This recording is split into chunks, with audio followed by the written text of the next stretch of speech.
Green Arrow number 6, written by Joshua Williamson, with art by Sean Isaacs, Phil Hester, Trevor Hairsine, Andy Parks, Ramia Fajardo Jr., and Troy Pateri. And in this conclusion to what should have been our story, the first arc is over now, with Oliver trying to find out who's behind keeping his family apart, to the point where he has temporal brain bombs inserted in him, that every time he gets to his family, he then separates and goes to different parts of space and time.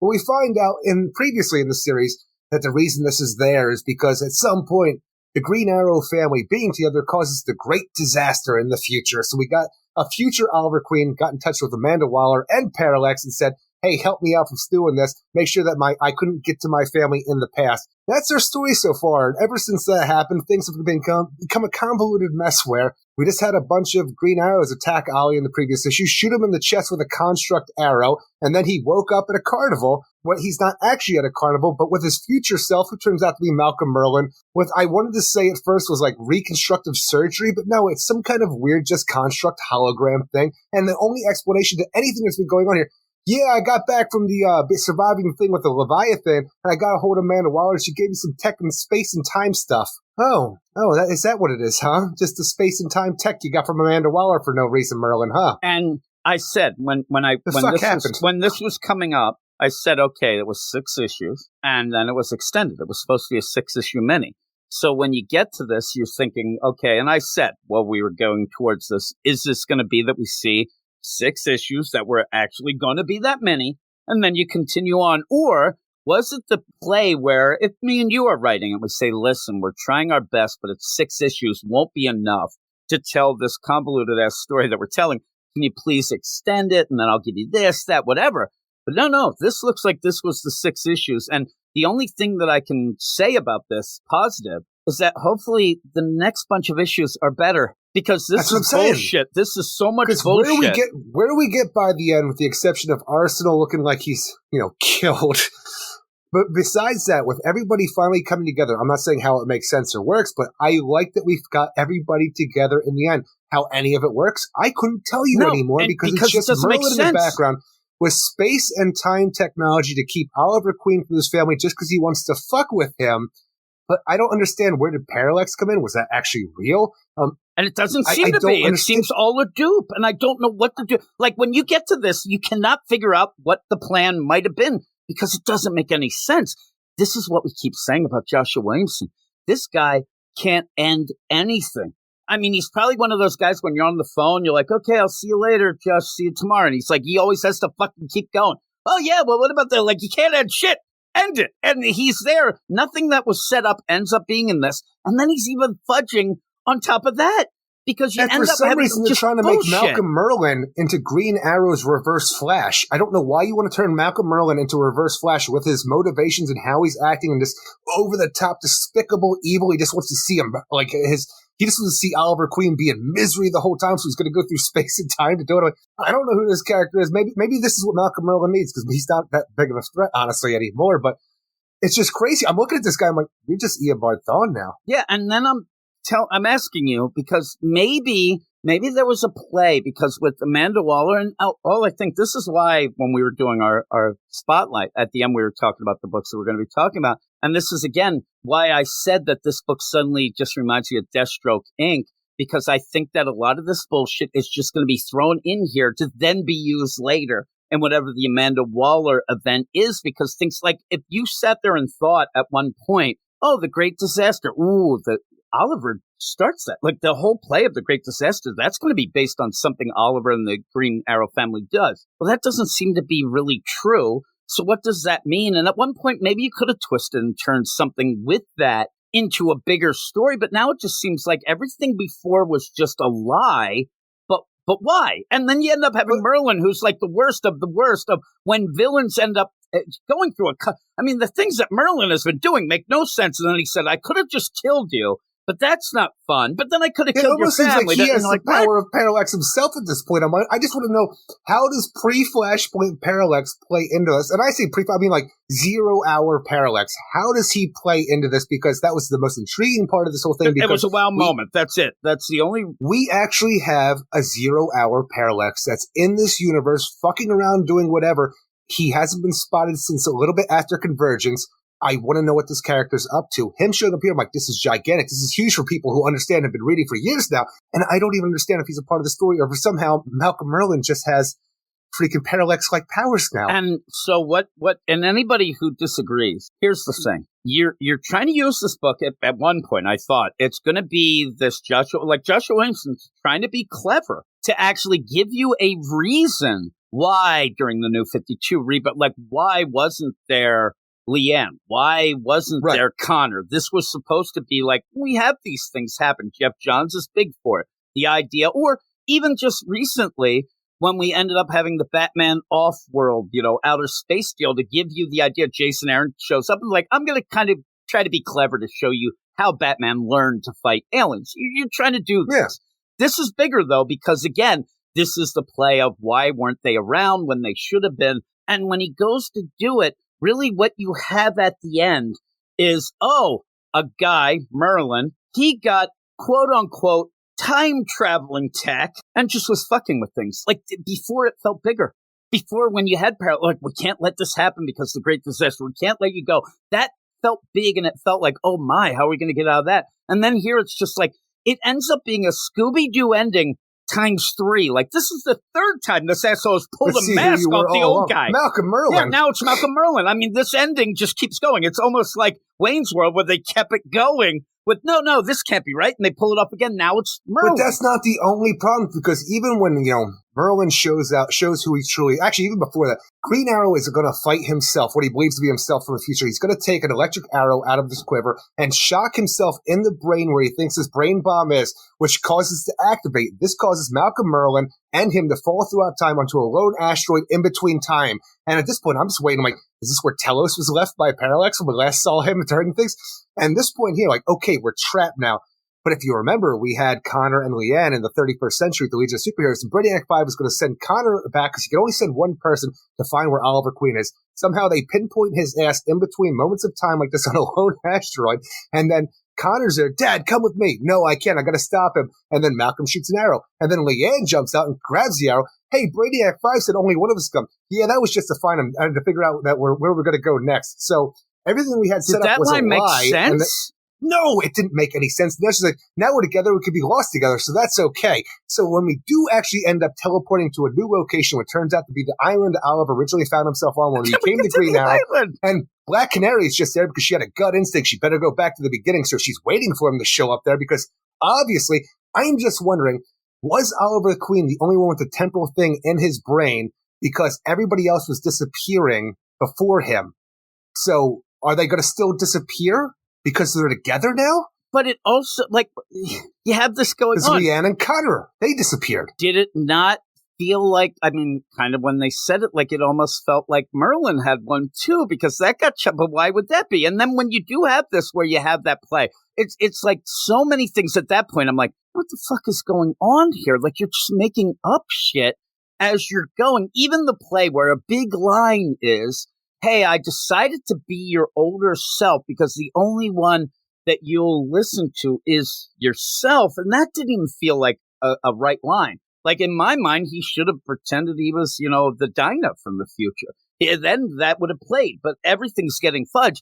When Connor comes out of nowhere looking like Grandma Connor. Oliver's even willing to fight himself, and I like that. Yeah, so he comes out, though, and says, oh, hey, I found you. Like, how? Because you're not even anywhere. This was where you got transported after destroying your brain bomb, which doesn't make sense to me either. Your temporal brain bomb. Yeah, and which makes no sense that you could just shock it and you're fine. And then you'd have so then you have, at that point, Merlin, even in 3 pages, he goes from, well, I should have killed you, but I didn't want to. I wanted to watch you suffer. And I could have killed your family. But that's too easy, and I wanted you to see this, to then just throw all that away when he sees Connor, like, I'm going to shoot your ass. I'm going to kill you. And goes like, it felt like it was a different thing going on. And then when the arrow is coming, when Leanne jumps out, like, this is supposed to be this, oh, right, but she Daddy told me to catch too. And the idea that Connor says, I thought Brainiac 5 said only one of us could go on the trip.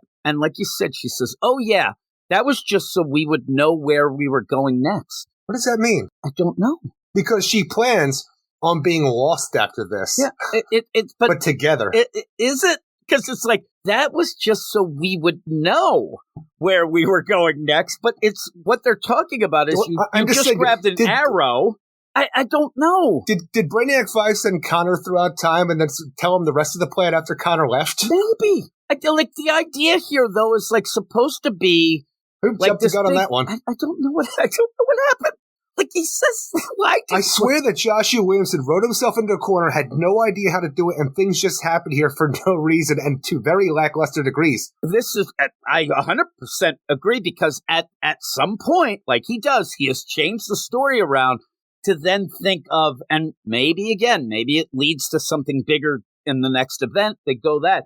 But at some point, you still have to make it make sense within your story. This is one of the most bullshit fudge stories I've ever read. And you know that he knew it. Because then, when they go to the island, for no reason whatsoever, you end up having Black Canary there. Like you said, she's like, oh, I had a feeling. Just so you can Let's go back to the beginning. Just so they can start making out and everybody can say, oh, right, you did it. I see reviewers who are like, this is a great ending.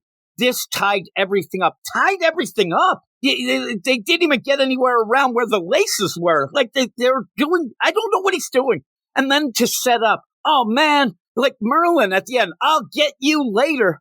What the fuck is happening? And while all this is going on, Arsenal and Jade are going off to try to find some of Waller's stuff because, Cheshire, working for the Suicide Squad previously, she has some inside intel. So they're going to an off-site spot that Amanda Waller uses whenever she's, on the run or just trying to keep in track of the Suicide Squad members. And when they get there, they say, oh my God, she's been watching us. And then they immediately get shot by Amanda Waller, who shoots up Roy and Jade to the point where they're just laying there bleeding out.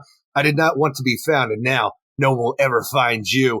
Next up, the hunt for Arsenal. I'm like, really?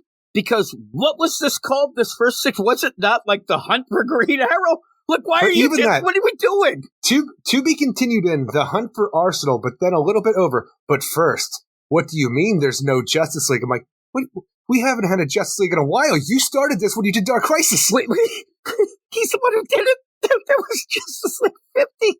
How long ago was that? That was like years ago. Again, I'm sitting there. Well, Roy's fine. Again, to go with the whole, I'll play Joshua Williamson's game. I thought he was a Black Lantern because that's what he did at the beginning of Infinite Frontier. So fuck it. You can't kill him. He's a Black Lantern. Also, everybody knows about the multiverse until they don't. Lantern. He's dead as a doornail there. He's dead. They shot him. The thing is, I'm telling you, he might become a Black Lantern again. I'm afraid for whatever reason that I'm trying to remember which arm it was, but when he lost his arm previously in pre-Flashpoint, that when he gets shot here, it's only on one side of his arm and stuff like, he goes down. I'm like, are they going to try to say that this has been a robotic arm for him the whole time? Here's this. This issue has so many things wrong with it. Like, it doesn't even make a lick of sense. This makes, and again, not that I'm saying it's wacky nonsense like Siceburger. He's doing his crazy thing.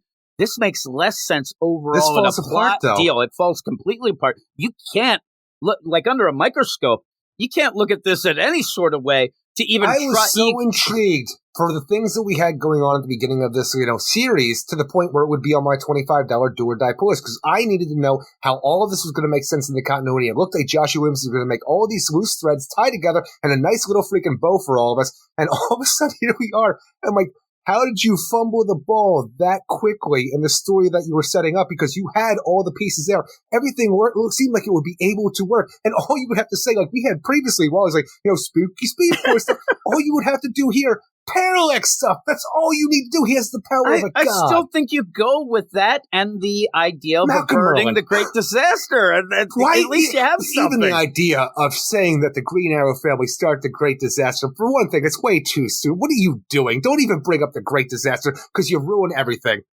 In that, maybe that's where...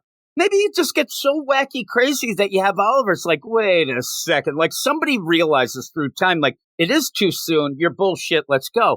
But in this is, again, the first bit of 5 issues, not the greatest. And they started getting wonkier and wonkier as we went, but there were some big things. But this is the comic book version of the Atlanta Falcons in the Super Bowl against the Patriots. He completely fucked up.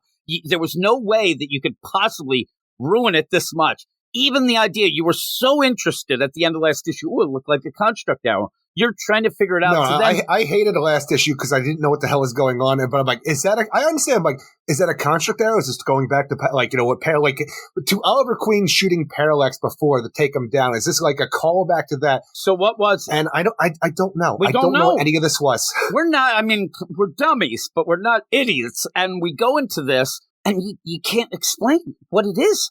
All of a sudden, you said at the beginning, and then we're kind of at a circus, but we're not. And then it's like, oh man, I know this, I learned that, and then you leave that. You're trying to do these moments, and you when don't you do go them. to this point where Oliver Queen is... It does look like a construct arrow, by the way, and it burns away for... I don't get it. Oh yeah, it totally does. He's hit by this construct arrow, falls throughout time to the point where he goes to this circus. He's like, this is where I went after I got back from the island to try to do more stuff with my bow. And then it doesn't matter. None of the scene setting matters. I don't know what we're doing. Did Malcolm Merlin actually have a plan here and it just fell apart? We just said, okay, time to move on. Malcolm is there, and Oliver's like, I saw you die. You died with Leviathan. And he's like, did you see a body? The greatest trick of the devil ever pulled, right? And then explains it. And this how can you get explanation that makes it worse? And he's like, I decided it was time to get revenge. Now, Oliver even says, really? You got revenge because I beat you in a shootout? But we know that's come on, Oliver. You know there's more than that. But even says, made a few backroom deals. This doesn't explain how he didn't die. Like, this is the whole play. He says, I did take it took some repairs, but never really explains it. He's got a glowy eye and a robot arm. And then says, after that, because you have to do some repairs beforehand, then he goes to Amanda Waller. I made deals with Amanda Waller for some time travel tech. I made a few small... Again, if you're going to play it with the lay of the land and things like that, in my mind, you try to play like, I don't know, I was dead and I woke up. Because of a timeline opening up, things happening, like maybe he could play that, but instead he tries to make stuff. It makes no sense. And the idea I got for some time travel tech and a few, what about these construct shit you're making? What about all that? It doesn't make sense. Obviously, we don't know what Amanda Waller's endgame is for whatever she's doing in the background of all of these books, but in what world do you think that Amanda Waller, the Wall, could just give Malcolm Merlin some time travel tech to do whatever he wants with? And time travel tech that was able to, as we're reading these books, pretty much take out half of the Arrow family for this long. What is Amanda Waller doing but then using and make this them forget tech? about them. So why isn't she using the tech? Why isn't she... Who knows? I don't know. Then at the end, it is like the poster deal of it. A lot of people are already sick. How can you be sick of Amanda Waller when she's not even really in books, but you're sick of because she keeps ending up at the end like this bullshit? And then I'm like, oh, and there's Peace Wrecker. Go fuck yourself. You're lame. All these things are just ridiculous, and I just want to bail. And this is the arc. This is the guy who right now DC considers the architect of the entire universe. And people are wondering why stuff is bullshit. This is what he came up. This is as bad as the Justice League Odyssey that they kicked his ass off of. This is awful. Hopefully right now, he just didn't care about this. But again, this is where I think I said during the spotlight or some point, there is a point where wouldn't it have been better of them to just say, hey, time out. We kind of fucked up a bit, but we want to get the Arrow family back together. Merlin's back. I'd rather them just have a video and explain this of this stuff doesn't make sense, but here we go. They wasted 6 issues here to tell us nothing, to then fudge shit at the end to make no sense. And I'm like, I don't even know what the fuck's going on. But the majority of the Arrow family's back together. Will they stay together? Who knows? Tune in next month, boys and girls. Except Jade might be dead, and there's no mention of the hunt for Jade. It's the hunt Nobody for Arsenal. Yeah, so you have the whole play there with, and now are we, again, does this lead to then Leanne mad at Roy because he couldn't, and then you're just not doing what I want either. But we just got done the hunt for Green Arrow, Oliver Queen. Now we got a hunt for Arsenal? Yeah, hopefully, what can we get now? What sort of construct nonsense can we get that'll fuck with Roy? Are we going to do the same fucking bullshit? Yeah, he could have some other crazy things, but there you go, Peace Wrecker. Got Big Gun. She's all pissed off. Oh, my goodness. And Amanda Waller says they're never going to find Peacemaker's there, too. Yeah, he's there. He's just Peacemaker. I'd like Peace Wrecker because I like to point out of the lameness of, we have Peacemaker. Where's the Batwoman who laughs? Where's Dr. Hate? She's in the bleed. Dr. Hate we'll see this week in the Titans, the Beast World. So we'll see that. We'll see a lot of this bullshit. What would you give this? Ultimately, I think the art is great in this. I like where we end up on the island with the family being together and just that great scene of, a Black Canary and Green Arrow making out on the sand and the beach. It's just that nice moment. That's the only thing that's really nice about this issue, because the rest is just fudged bullshit to get us to this ending, and it really just falls apart and makes me lose all hope in the series overall, which I thought could have been one of the best series that DC was putting out for the Dawn of DC era. So I'm giving it a 4.5 out of 10. I'm giving it a 3, and I love the art. You are all weirdos.